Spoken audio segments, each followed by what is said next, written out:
Welcome back to The Modest Mushroom. In today's video, I'm going to be doing an unsponsored review of ButcherBox.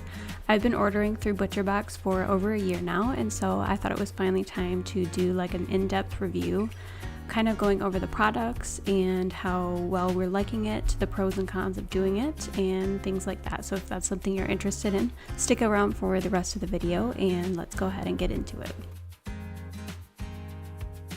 So when you first open your box up, it's going to look something like this. It is a well-insulated box, and then the top of it is usually covered with these bags of dry ice. I'm going to carefully remove those, make sure you wear gloves. Normally I would be, but because I was doing the video, I wasn't. So I'm just going to kind of walk you guys through the things that I got in this specific order. You can change what you get in each box that you order. They have like tons of different stuff to choose from. They have all different kinds of like ground beef, they have a ton of like chicken selections, they have pork, they have really good bacon, which I don't have in this one because we already had some in the freezer. These chicken strips we pretty much get in every box now because they are so good, and later in the video I'm going to do a comparison between those and like the Tyson chicken that you buy at the store. They look totally different, which is just kind of crazy. We got some just regular chicken breast. I got some chicken sausage, which is also really good. And usually in every box we will get the grass-fed ground beef and the ground lamb because I use that to make shepherd's pie. So I'm going to take you through a couple of the different things that I make with some of these products. I'll do a few comparisons between regular store-bought stuff and the ButcherBox stuff. And then I'll just kind of talk about what the pros and cons were of ordering ButcherBox. So the first meal that I'm going to show you with one of the products from ButcherBox is some burgers. And I actually made these burgers for my husband's birthday, so they're going to be kind of like ridiculously gourmet burgers, but I'm going to be using the ButcherBox pre-made patties to make them. I'm also going to be using some of the ButcherBox bacon as well.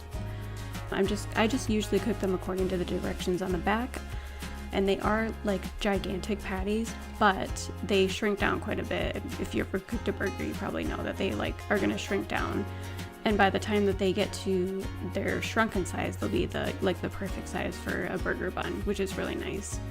I will say the only thing I don't like about these, as good as they are, is that they're obviously unseasoned patties.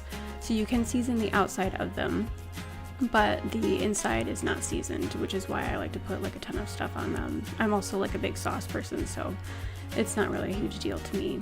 And then I've got some of the ButcherBox bacon in the oven as well.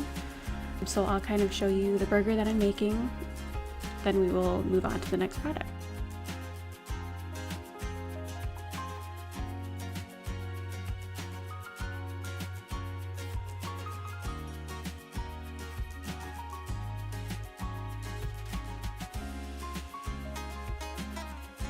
And just a quick side note for anybody who's curious what is actually on these burgers.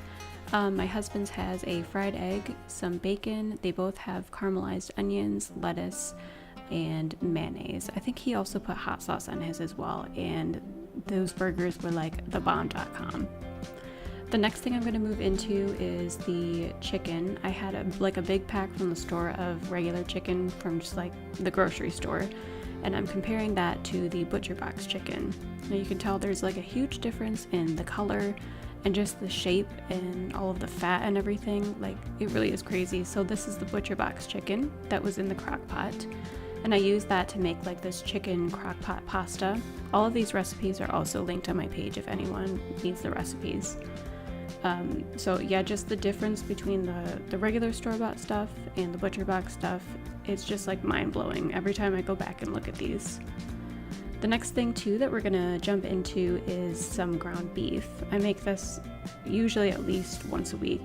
I'm gonna be using this to make some taco meat, and you can just see like how pink, almost like red it is, which is the color it should be. Usually the meat at the store that you get is like gray.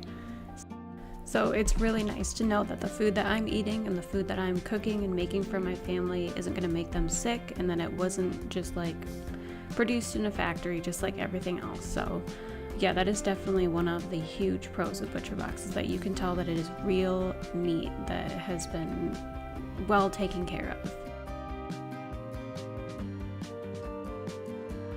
The next thing I want to go through and compare for you guys is the store-bought salmon, which is the one on the left, and the ButcherBox salmon, which is the one on the right.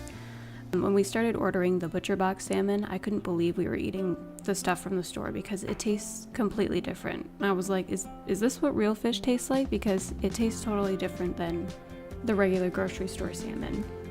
So the ones that I'm showing you in front of me now are the ButcherBox ones, and the ones in the back are the regular store-bought ones. And my husband and I taste tested them when I made them all together, and it was like one of them tasted almost stale and the other one tasted fresh. I'm sure you can guess which one we thought tasted fresh. It's really just, it's crazy. It tastes so much better. So especially if you're a big fish person, I would definitely recommend going to ButcherBox.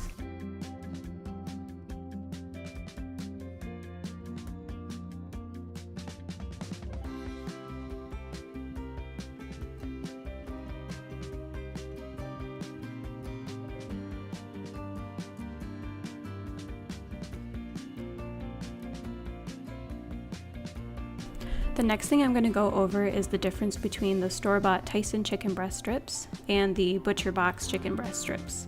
These are completely organic, and I'm going to go ahead and show you the difference in the ingredients for both of them. All of the ingredients for the ButcherBox ones are natural and organic, and I can read everything that's in it. I know exactly what everything is, and I love that they use real sugar and just all of that good stuff. So these are definitely one of our favorite things to order pretty much in every box because you can use them on top of salads. We make buffalo chicken wraps with them. They're great just on their own too. So, and this is the ingredient list for the Tyson ones. I'm going to go ahead and make some, and then I will show you guys the difference between them.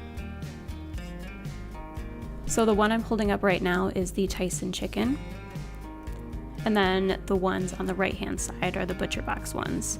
And you can tell there's just a huge difference in the color, the shapes, and there is a huge difference also in the taste.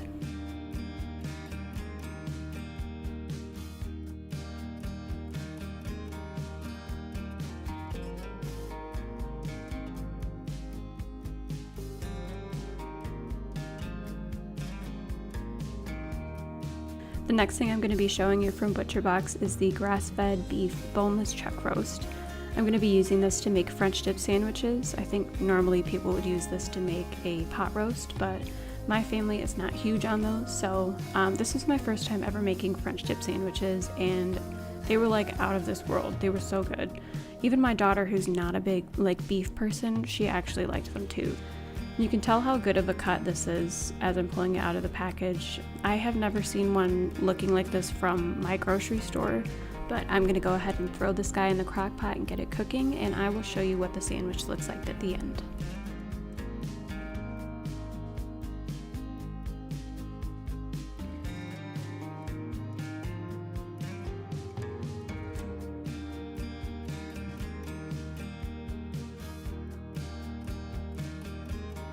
The last meal here that I wanted to show you guys that I like to make using a ButcherBox product is some fish tacos.